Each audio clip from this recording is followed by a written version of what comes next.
So C, D, and E are 1. And A, right? What's wrong with A? The 0? Yeah, A says that there's a 0 spin, but the only possible spins are 1/2 and -1/2 for an electron. How about B? Good or bad? Good. All right, C? C is L is 0, so you don't have M is 0? That's right. If L is 0, what's the name for that shell? S? Yeah. Well, we know that the S shell only has room for one orbital. So it doesn't make sense to say that you can have the one orbital there. So it looks like C is a loser. Yeah, so we drop C. How about D? D is wrong, since N is 2 and L is going to be 1. 0. That's right. So that's the second shell. What subshell does L equals 2 correspond to? What's another name for the L equals 2 subshell?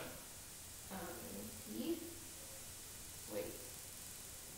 LD? Yeah, because remember, L equals 2 corresponds to D, but we know there is no 2D. Yeah. There is no 2D block. That starts with a 3. So which one were we just looking at? D? Does that mean the D is wrong? Yeah. Okay. How about E? E is wrong because -1 is on it. -1 for L? Yeah. Yeah, what's the smallest that L could ever be? 0. Yeah, 0. When L is 0, which subshell is that? F. Yeah, but there are no negative numbers for L. They probably got confused there and were thinking about the MLs. The MLs can be negative, but the L number can't be negative. So that means E is wrong? Yeah.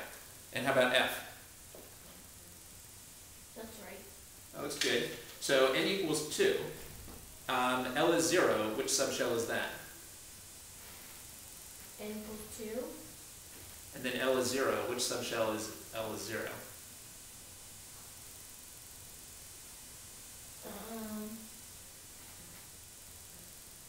What's another name for the L equals 0 subshell? S.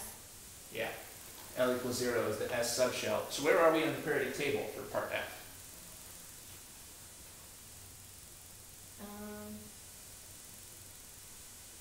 2s. Yeah, that's perfectly possible to be in the 2s. And this has how many orbitals are there in the 2s? 1. Yeah, and what's the number for that?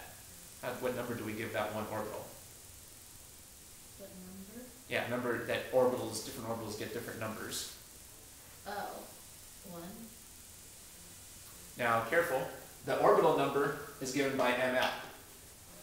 The orbital number is given by ml. 0. And if there's only one orbital, you just call it the 0th orbital.